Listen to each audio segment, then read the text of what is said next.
Hey, good morning, Grace Church family. So good to be with you again. Thanks for taking the time to join us for another Grace Staff devotional. As I'd mentioned in previous devotionals, I've been working my way through the Old Testament, and this week I came across a passage that I'm sure you're all familiar with. It's the story of David and Goliath. And it's interesting because I was reminded again of this story this past week because our family was watching a Christian movie called Woodlawn. And I want to highly recommend it if you haven't seen it. And I won't get into the details to avoid spoilers, but it involved using this passage here that I want to talk about this morning. Well, the context of the passage here, it's in 1 Samuel chapter 17. The context of the passage is, of course, the battle between David and Goliath. David, the young shepherd, is approaching Goliath, who's a 9-foot tall warrior. And Goliath, of course, is fully garbed in his military equipment. He's got a helmet and chainmail all over his body. He's got a massive spear. He's got a shield bearer in front of him, and then he's also got a huge sword as well. David, on the other hand, only came to the fight with a sling and 5 stones. Well, you remember the story. King Saul initially had offered his armor to David, but David had already taken it off because it was just too heavy and cumbersome for him. Well, I'm sure you're familiar with the conclusion to this confrontation, but let me just read it again to you in 1 Samuel 17, and I'm going to read verses 41 to 51. And the Philistine, that's Goliath, moved forward and came near to David, with his shield bearer in front of him. And when the Philistine looked and saw David, he disdained him, for he was but a youth, ruddy and handsome in appearance. And the Philistine said to David, "Am I a dog that you come to me with sticks?" And the Philistine cursed David by his gods. The Philistine said to David, "Come to me, and I will give your flesh to the birds of the air and to the beasts of the field." Then David said to the Philistine, "You come to me with a sword and with a spear and with a javelin.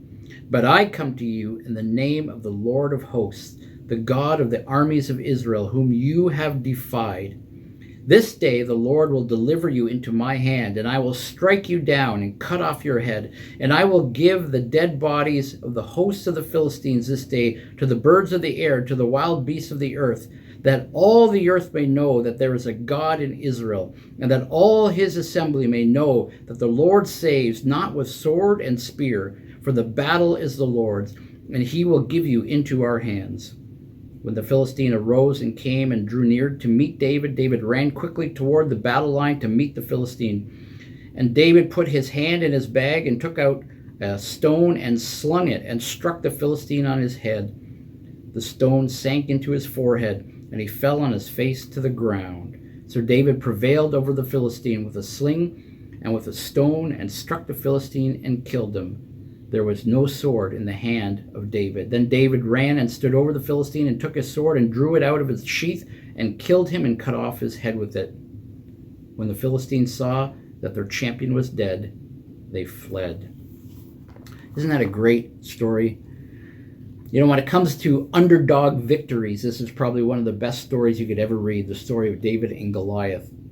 But the part that I want to focus on today is what David said to the Goliath in verse 46 and 47. He said, "This day the Lord will deliver you into my hand, and I will strike you down and cut off your head, and I will give the dead bodies of the host of the Philistines this day to the birds of the air and to the wild beasts of the earth, that all the earth may know that there is a God in Israel, and that all this assembly may know that the Lord saves not with the sword and spear, for the battle is the Lord's, and he will give you into our hand." What giants are you facing? What giant-sized problems are you facing today? What impossible obstacles are laying ahead of you and hindering you from moving forward in life? Well, I think this story in the Old Testament is a great story with valuable lessons regarding how we face our giant problems. First of all, we learn that our battle belongs to the Lord. You know, God is interested in our challenges, and he wants to help us through them. But we need to surrender these problems, these giant-sized problems, to him. We need to ask him for wisdom. We need to be obedient to follow his word and try not to take shortcuts or do things in our own strength or do things our own way. Often those kind of cutting corners will lead to us compromising our integrity. So that's the first lesson we learn. The second is that God doesn't often use conventional wisdom when it comes to helping us face our giants. We may think we know how to fix a problem. We may think of a logical way, a convenient way, a way that our culture may propose to us in order to overcome the huge obstacles we face. But those ways aren't necessarily God's ways. We need to trust God to direct us, even if it might not make so much sense at the beginning. And then the third lesson we can learn is to give God the glory when he helps us overcome these problems and defeat our giant. David said that his victory over Goliath would show everyone that was witnessing it that day, and of course for us who read it, that there was a God in Israel. And when people see us overcome huge challenges because of God's help, we need to be able to tell others about that. We need to tell them that God was the one who came through for us, that he's the one who delivered us so that he gets all the glory. And then he is the one that we give praise to and thanksgiving to for helping us. You see, we serve a faithful God who's able to help us in our time of need. And we need to let the world know. We need to let our friends and our family and our neighbors, we need to let people know that God is Lord in our life, and he is the one that we go to when we have problems because we trust him to be faithful to help us when we face giants in our life. So what giants are you facing today?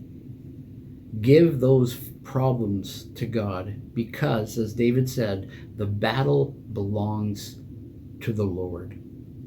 I hope that encourages you and challenges you to trust God with any giant problems you face. I hope that this helps you, and I pray that you have a wonderful week, and we will see you again next time.